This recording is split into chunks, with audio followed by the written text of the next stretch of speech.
Started. Yeah, okay. Sorry, everyone. I'm using a dual screen, so I'm kind of like looking up here to check that things okay.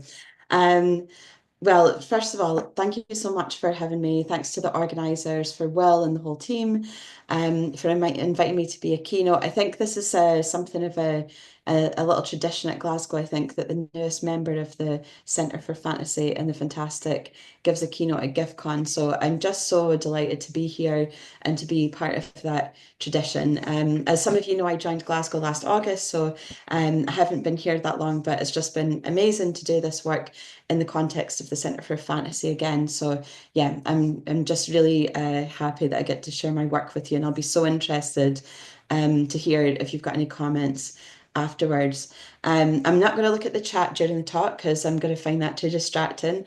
But I'll definitely answer any questions I can in the Q&A, and I'll try and read through the chat afterwards if there's anything to catch up on. So I'm really engaged with what you want to say about the work. So today, if you've looked at the program in advance, I decided to change my title a little bit. And I've decided that I'm going to focus on three terms today, queer, pregnancy, and genre. So of course, the conference that we're all here for is Queering the Fantastic. So I thought thinking about this issue of queering pregnancy is something that I really want to do today. And I'm going to think about how that works in genre, what that does to how we think about genre, especially towards the end of the talk. So yeah, as Will said in the introduction, I work on pregnancy and particularly traumatic pregnancy, so issues like miscarriage and abortion and things like that. And I focus on the representation of those things in fantasy, but also in women's memoirs and in non-fiction writing about pregnancy. Sometimes you'll get people using tropes from fantasy or tropes from horror or science fiction in this kind of non-fiction writing. So I'm quite interested in how genre is used to talk about these, I would argue, underrepresented issues. So that's kind of where the work's coming from today. And yeah, I should say as well that while the title has changed somewhat, the themes of pregnancy, miscarriage, and blood definitely do remain. So let's get going. Yeah, so I'm going to start off today. I'm going to talk to you a bit first about the heteronormativity of pregnancy. And I think that might be a bit obvious that pregnancy tends to be represented in a heteronormative family. And it tends to be represented in quite like other normative in other ways. And there's a lack of representation for other forms of pregnancy. So I'll start off talking a little bit about that, about what's the kind of popular imagination of pregnancy and how is it depicted in the popular imagination. And then I'm going to go on to think about the value that we could get from imagining a queer pregnancy. So rather than that kind of heteronormative image of pregnancy, what happens when we think of it queerly, like in a non-normative way, in a way that's a bit different? And in my argument, in my research, I often connect this with the issue of the Anthropocene and the climate crisis in ways that will hopefully become clear over the course of the talk. But really, you could just imagine here that in some ways, like time is functioning differently for us in the Anthropocene. So rather than having this idea of like generations of children going forward into the future of like pregnancy resulting in a happy birth, we could think about that as like kind of coming up against a dead end potentially of the climate crisis. And I kind of compare that with images of miscarriage. So there's some themes of like the climate crisis and the Anthropocene that will come out when we go to talk about queer pregnancy in the talk.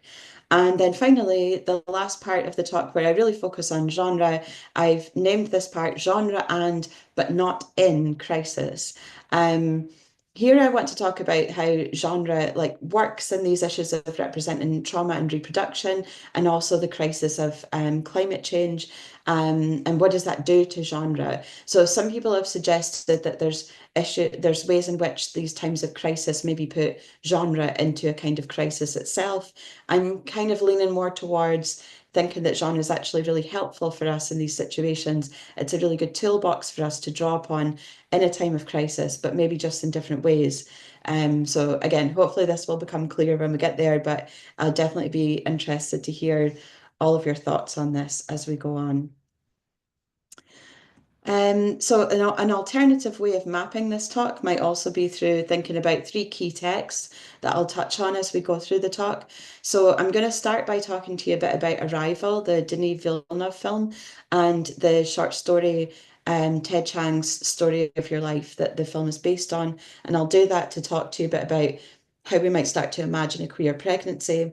And then in the middle of the talk, when I'm kind of talking a bit more about the climate crisis, the Anthropocene, and queer pregnancy, how that might function there. I'm not going to talk about Austral by Paul Macaulay in detail, but some of the arguments that I'm using in that point of the talk come from an article that I wrote about that book. So I've kind of put it there just as like a little touchstone, a little reminder that this is the book I've published on and where some of these ideas are coming from. And we're going to end up thinking a bit about Louisa Hall's novel Reproduction from 2023 that kind of brings in different genres of like science fiction, memoir, I argue like autofiction, dystopia for sure.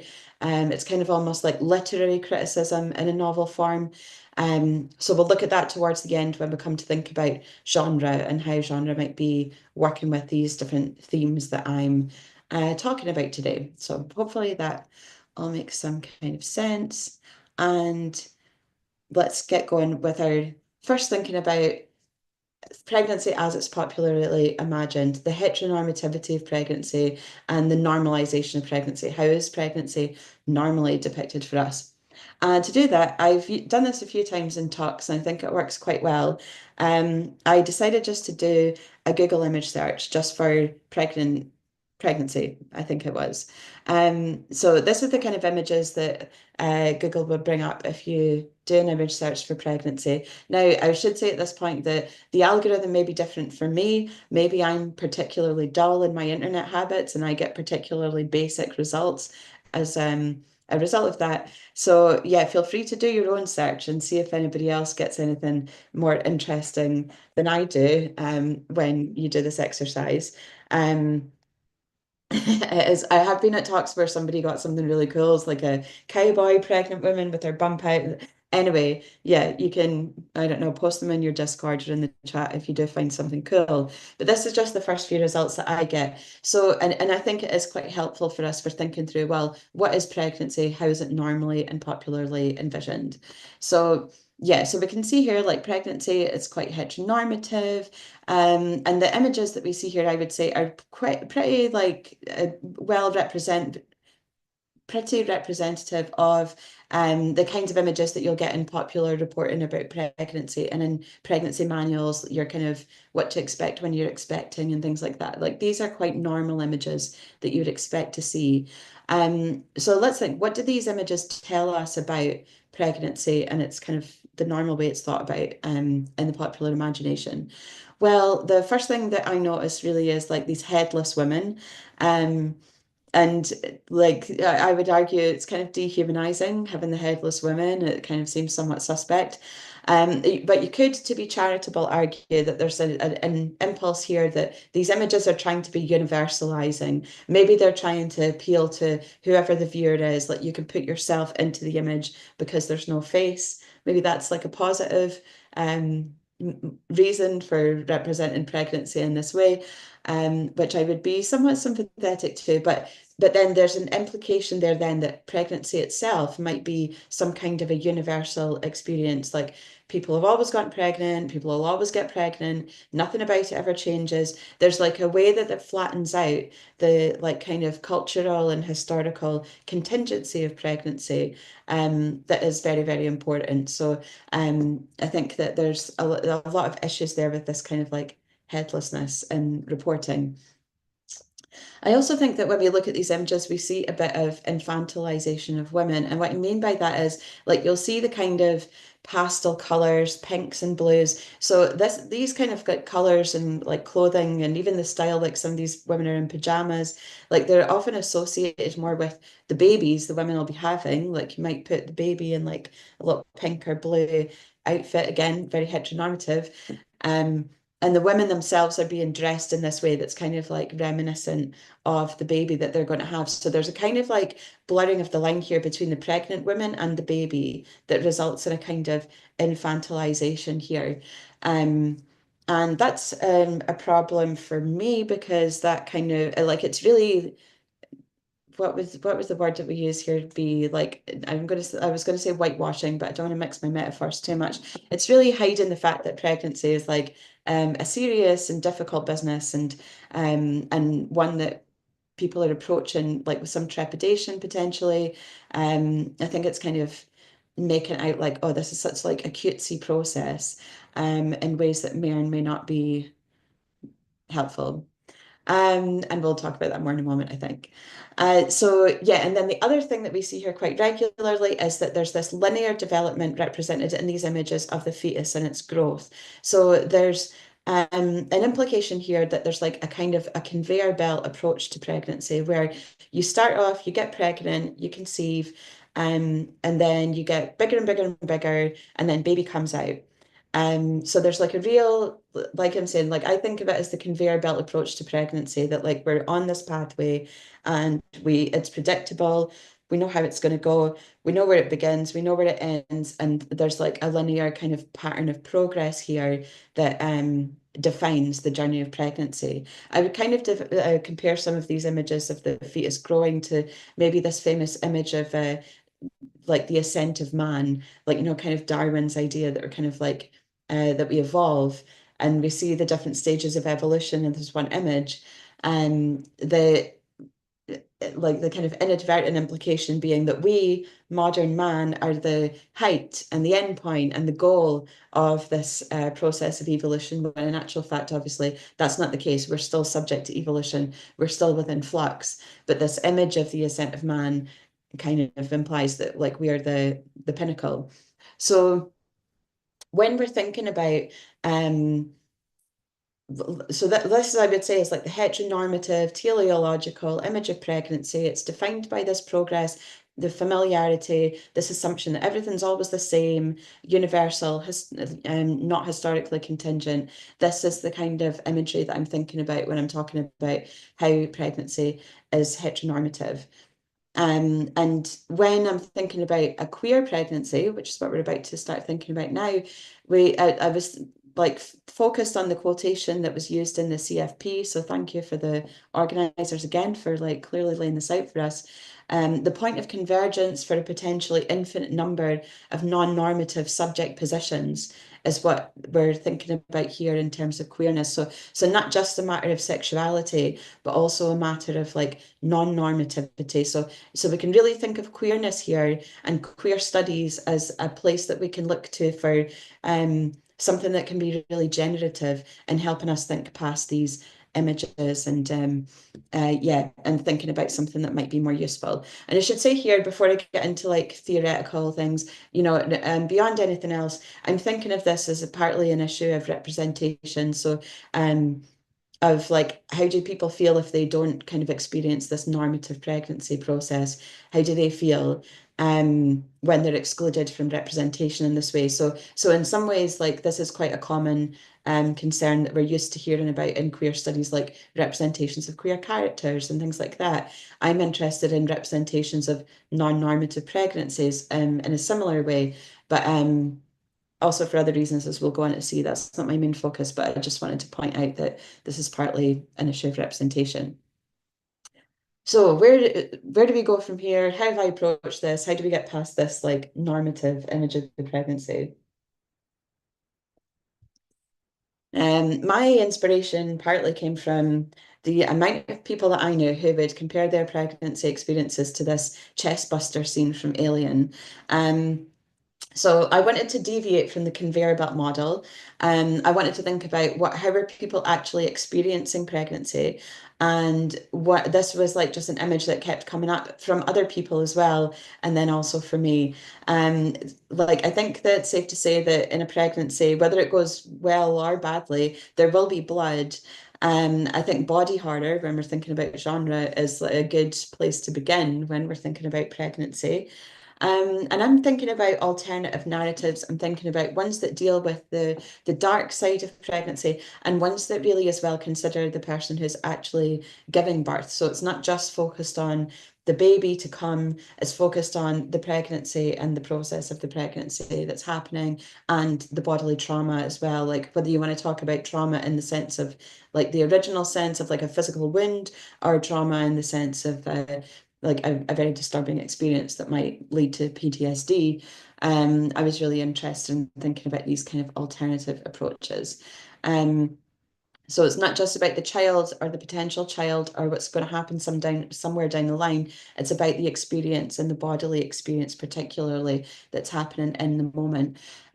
So yeah, rather than a linear progression like we saw in those images before, I'm interested in people who are maybe like thrust off of that pathway unexpectedly. They're lacking social scripts. They don't know how it's supposed to go because they've only been given this one simple story of here's how it goes, and now they find that they're excluded from that. So how do they move forward? And I would point out here as well that it's interesting that the scene that I'm playing to you guys right now, it's not about an actual pregnancy as such. It's about an alien that's kind of like implanted a parasite into someone that's then like bursting out. And there are very few representations of pregnancy, whether we're thinking about in a positive or a negative light, there are quite few. So I often find myself drawn on images that aren't like technically an actual pregnancy. But yeah, if we want to talk about further examples in the chat or in the discussion afterwards, obviously I would be very happy to do that. So thinking about this more like, so we've got this idea of this linear progression, and I'm thinking about how do we disrupt this? And again, obviously, like queer studies is a place that is so full of ideas and inspiration when we're thinking about how to do this. So I'm going to turn to this concept of reproductive futurism now, and this thinker Lee Edelman from his book No Future. So already I'm saying I want to disrupt this idea of progress, this kind of like thing going forward into the future. And Lee Edelman has already kindly done this for me in queer studies, thinking about queer experiences. So he's talking here, and I would like as well, maybe for those of us who were yesterday in the first opening roundtable, to think about like we were talking about glimpses of queer utopia. And I think it's interesting here how Edelman is talking about how queer people are put in the position of like this dystopian danger to the status quo, and he's kind of reveling in it in No Future. So like thinking about utopia, absolutely 1,000,000%, like we need to, and we should discuss that. But also like dystopia and like what it can offer and how it can be really fruitful and dangerous is good for us too, I think, in some ways. So yeah, this is from No Future anyway, where Edelman's talking about this is in an era before gay marriage, where the argument basically was that, well, a gay couple can't procreate, and so therefore they should not be allowed to be married because that's what a marriage is for. That's basically the position that was being taken. So Edelman is pointing out here that the church and the law are basically calling queer people, like they're associating queer people with death and with the absence of a future. And he's like here in this polemic, he's kind of leaning into that in a really provocative way. So he says, queers must respond to the violent force of such constant provocations of being told you're not getting married, there's no future associated with you, you can't have babies, by saying explicitly what law and the Pope and the whole of the symbolic order for which they stand here anyway in each and every expression or manifestation of queer sexuality. Fuck the social order and the child in whose name we're collectively terrorised. Fuck Annie, Orphan Annie. Fuck the waif from Les Mis. Fuck the poor innocent kid on the net. Fuck laws, both with capital L's and small. Fuck the whole network of symbolic relations and the future that serves as its prop. Yeah, amazing writing there from Lee Edelman. So here he's basically saying that the figure of the child, this like imagined child, and almost the figure of the future itself, they're just like sticks to beat people with in the present. So you have to behave in this way so that there's a future for these children. So like the really like that figure of the child and the idea of the future is being used here as a kind of disciplinary measure to decide how you can behave in the present day. It's being held over you, and yeah, it's been used as a stick to beat you with. So Edelman's kind of arguing here that that should be something that people revel in, and maybe there's a power to be found in that. And maybe let's let's get comfortable with being dangerous, if that makes sense. Like, rather than like seeking to kind of like like queer people should become safer and more normal for the rest of society. I think he's kind of arguing here that there's a danger in being queer that the rest of society could learn from. And so that's this challenge to this reproductive futurism, the idea that like reproduction, pregnancy, the child are also associated with a future that is positive. Well, actually, maybe let's question that here. And I think this is quite inspirational for what I'm trying to do here as well, in that I'm trying to say to an extent, like, let's put the child in to put it in much more kind of diplomatic language than what Edelman's used, but like he totally serves his purpose. Like maybe the child isn't like the end goal here of the pregnancy. Maybe we can think of the pregnancy in the moment and in for itself. And that's a really valuable thing to do. I've also included on the slide here Rebecca Sheldon's book, The Child to Come. I'm not going to quote from her here, but I do find her work very valuable for thinking about how this all functions within science fiction. So she's kind of developing from Edelman's position and thinking about apocalypse and dystopia and how these things function in genre when we come to this kind of idea of no future and the climate crisis. So I've left the book on the slide just out of interest there in case anyone wants to follow that up, but I just thought I didn't have time to deal with it today. But Rebecca Sheldon is great. So let's turn to our first text as we're thinking about this. And the first one I would like to look at is Arrival. So Denis Villeneuve's film Arrival, and it's based on this short story, Ted Chiang, The Story of Your Life. Many of you might have seen it. It's about a linguist called Louise, played here by Amy Adams, and she is tasked with kind of there's these aliens that have visited Earth. They're called heptapods. You can see one on the screen here, and they kind of communicate in this visual way that you see in the first GIF. It's like they're like almost like squid with ink. That's kind of the closest terrestrial example here. And they communicate using this screen where their language appears. So Louise, this linguist, is brought in to try and understand the language. And as she tries to understand, the film is intercut with what we think are flashbacks of her daughter who's died in a climate accident. So you can see an example of that on the top right there. So we think that Louise is grief-stricken, and now she's been brought into this big scientific project to understand these aliens. And what Louise comes to understand as she deals with these aliens is that their visual language, it's not linear in any sense. It's almost like if you write the beginning of the sentence, you need to know the end. You need to know how the image is balanced. So you need to know where you're going in order to know where you've been. It's not going from start to finish. It's all like present there in the one moment. And as Louise learns the language, she starts to realize that it's changing her relationship with time. These aliens don't exist in linear time as we do, going from the past into the future. They experience all of their times at once, just as their language does. So as Louise begins to experience the world in that way as well, moving away from a linear human understanding, moving towards this more holistic understanding of time as the aliens have, we realize that her flashbacks that we've been seeing of her child are actually flash forwards. This is a child that hasn't been born yet, but will die when she's 21 or whatever it is in a climate accident.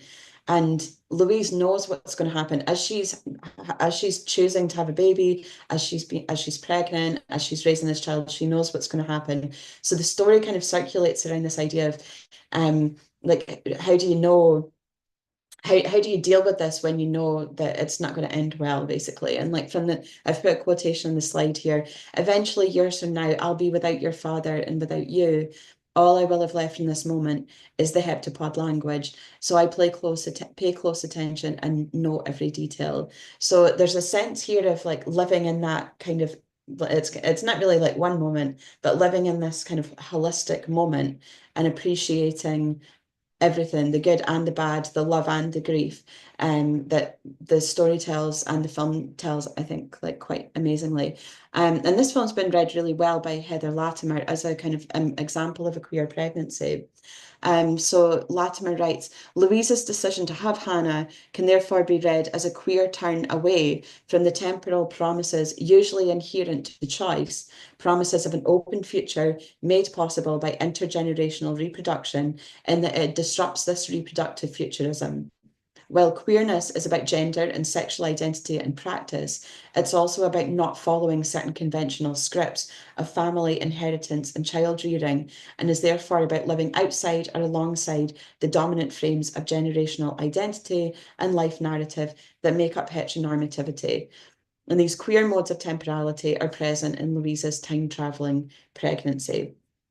So I think you can see there how Latimer's identifying how this film does the kinds of things that I'm talking about, takes you off that conveyor belt and brings you to a different place where different choices are made. And it's not an open future. It's not something that we're looking off into the distance. It's something that we see and we react to. And in my work, I suppose what I'm interested in is kind of bringing that back to real like real life experiences of traumatic pregnancy, like miscarriage and things like this. And someone who's done a really good job of helping me to do this is the philosopher Victoria Brown. This book, Pregnancy Without Birth, a feminist philosophy of miscarriage, is amazing on that front. So, like, while Arrival's shown the pregnancy outside of time through a science fictional lens, and the pregnancy is queered in that way, like this book is kind of helping me to argue that like miscarriage is also a way that pregnancy can be queered. So she's doing this really well. Yeah. So I'll read you the first quotation and I'll kind of give you an idea of like partly why I think so. So she's saying, my ultimate hope is that this book, Pregnancy Without Birth, will contribute to the full spectrum understanding of pregnancy, which seeks to break down pregnancy hierarchies and presumed divisions between pregnancy, miscarriage, stillbirth, live birth, and abortion, in the interest of building inclusive intersectional alliances in the struggle of reproductive justice and freedom. Now, Victoria Brown's coming off the back of a kind of political environment where, I'm sure we've heard people say like, oh, like in early pregnancy, it's just a ball of cells because we need to kind of be politically strong and in solidarity with each other to make sure that reproductive rights are protected, because obviously abortion's been under attack in a lot of different jurisdictions and like, yeah, particularly the USA.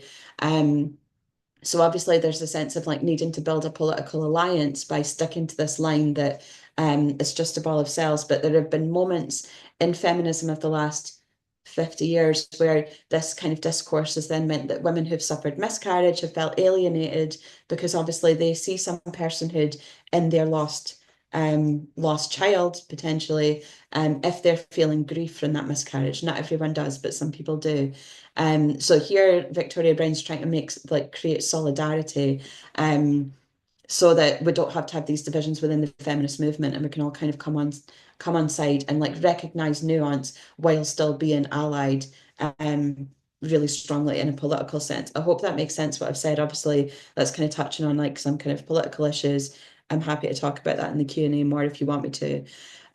So what is Victoria Brown hoping to do? She writes that a present-oriented attitude to pregnancies of all kinds, based upon patience, openness, and responsiveness, rather than normative projections and investments that subordinate the lived present of the pregnant person to the teleological or proleptic future. So you can see here, like present-oriented, that's kind of what I'm getting at here with like, and what Latimer's written about with Arrival, that it's this kind of experience of living in a moment. So this like kind of means that we're not kind of expecting the pregnant woman to sacrifice herself for something that's happening in the future. There should be an onus on enjoying the moment and still having bodily autonomy, basically, and that's like being subsumed in the face of the identity of someone who may or may not exist in the future. And I think particularly that second quotation is useful for us thinking about Arrival, this term proleptic, this idea of a flash forwards. We could think of narrative structure starting to build up here, like where are we expecting to go, and how is that like a kind of narrative status quo, and how can a narrative take us somewhere we're not expecting to go in order to kind of queer some of these stories. We might start to think about that. So yeah, like I've said, I've written about this with Paul Macaulay's book Austral that I don't have time to go into today. But I've written this article in Science Fiction Studies where I do talk about it. And there I wrote that another result of focusing on reproductive loss is that the situation and perceptions of the mother become particularly important. Whereas Edelman and Sheldon focus on the figure of the child and what it stands for to society as a whole, as found in the political and cultural texts of that society. Considering text through reproductive loss, as I'm trying to do, means that there's no or very limited perception of that child by wider society. So this is a taboo and personal framing of the child figure, but it makes it no less political. Indeed, this child figure is more relevant in an era of climate change when reproductive futures may be lost en masse. So here I'm kind of saying that there's if we're kind of almost like we're not quite taking the child out of the equation, but we're kind of taking it out of like the wider social concern. So it means that like it's a way of us focusing more on that kind of present oriented pregnancy that Victoria Brown and Heather Latimer are arguing might constitute something that's more like a queer pregnancy. So finally, I think I've got maybe 10 minutes left, 5, 10 minutes left. I'm going to turn to Louisa Hall's book, Reproduction, just to give us a little bit of an idea about how all of this might function. Like obviously all the texts that I've drawn on are science fiction, and we're thinking about the future here, and we might think about how fantasy engages with the past, and there's a lot of temporality stuff going on here. But yeah, let's focus on genre a bit more, particularly through this one text. Now that we're coming towards the end. So yeah, just to ask this question, like what does queer pregnancy do for genre? I think is a good question. And to do that, I'm going to focus on this text, Reproduction by Louisa Hall. It's a novel from 2023.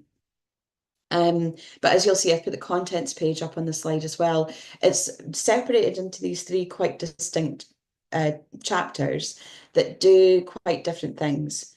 So we've got the first two, conception and birth, they're quite realist mostly. They're quite like you could mistake them for a memoir. In conception, the narrator, who I'm very tempted to call Louisa, but I don't think she's ever named in the book.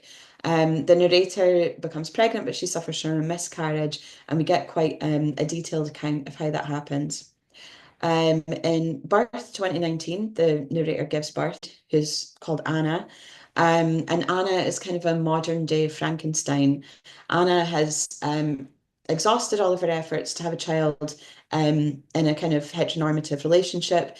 But she's a biochemist, and she's able to use CRISPR gene editing technology on an embryo that she's kind of created in her lab to make like the best the most resilient child, she thinks, that she could have. And then she's had that implanted, so she's going to give birth to this child. So it's like very and so you can see by the title here, it's explicitly drawn on the genre of science fiction. However, CRISPR gene editing technology is available now. So there's that questioning of like, to what extent is this science fiction? So, and I should say as well, all of this takes place against the backdrop of the contemporary USA with its the politics and the kind of climate change situations that implies. So I'm not going to go into this in too much detail because I'm aware of time, but this is some of the ways in which the text, I think, kind of deals in different genres, and it's something that I'm tentatively calling genre bleed, and I'll like talk to you about a bit more about this in a moment. But again, like we'll see what you guys think after we've talked about it, maybe in the Q&A. So yeah, so in this slide, I've just picked out some ways in which the text is pulling on different genres. So we've got autofiction, because like I'm saying, the author and the narrator are potentially the same person. We've got memoir, She's talking a lot about Mary Shelley's Frankenstein. So yeah, parts of Mary Shelley's story detached themselves from the page and clung to my life. So there's kind of crisscross there between the literary and the life writing that's happening there. Pathography, which is like the writing of an illness.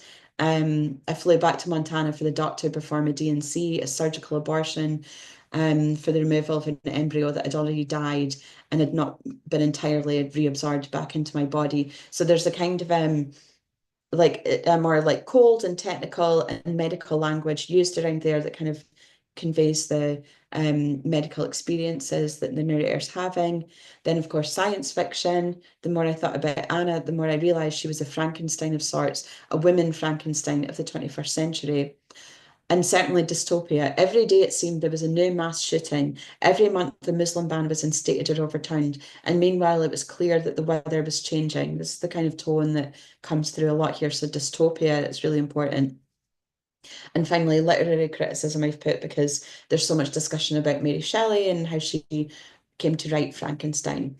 So this kind of like movement between genres and this like use of lots of different genres together is something I see quite a lot in this writing about trauma, writing about reproductive loss, writing about the climate crisis. I was actually reminded as I was just finishing putting this together of uh, In the Dream House by Carmen Maria Machado, which uses fantasy particularly like in this kind of way of thinking about trauma and mixing genres up. So we could think about something like that as well. So this is me just coming to the end now on my final slide. There's already a term that's been suggested for this. So Lauren Berlant suggested this term genre flailing, and she's kind of thinking about like Trumpian politics and maybe the climate crisis as well, but like how is genre dealing with this, or how are we dealing with it when we try and tell stories? And I think here she's mostly talking about literary criticism actually, but they write genre flailing is a mode of crisis management that arises after an object or object world becomes disturbed in a way that intrudes on one's confidence about how to move in it. We genre flail so that we don't fall through the cracks of heightened affective noise into despair, suicide, or psychosis. We improvise like crazy, where like crazy is a little too non-metaphorical. We see it in the first gasps of shock or disbelief and the last gasps of exhausted analogy. So they're saying there that when things are in crisis, we're like grasping around trying to find different things that we can use to just like save us from falling into a place where nothing makes sense, like absolute psychosis.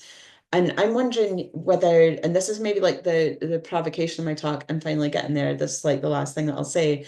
Um, and this is partly because I just like this term genre bleed, maybe that I'm trying to pitch this, but I'm kind of wondering whether this is a time where people might be in crisis, but genre might be coming into its own. That's why I was saying at the start that I kind of think of this as genre but not in crisis. Like genre maybe isn't in crisis. Genre is the place that we can go that's really useful for us to like draw on different narratives to help us find a way forward. So this is from something that I'm working on right now about Louisa Hall's reproduction. So this is still in progress. But I write, and speaking of genre bleed, I hope to capture the ways in which genres can be cut up and sutured together to express the visceral embodiment of reproductive trauma and to recognize the usefulness of having the toolbox of genre to hand in moments of personal and planetary crisis. So this term genre bleed is something that I'm hoping to bring forward in this next article that I'm writing with. And I'm hoping that it might also be a way to bring together a lot of these issues that I've been speaking about today about non-normative pregnancy, reproductive trauma, climate crisis, and how all of these things like work together in the literature that I'm seeing. So yeah, I'd be so happy to discuss anything that I've talked about today in the discussion. Yeah, thank you all very much for listening, and yeah, hope we have some time for questions. I didn't talk too long.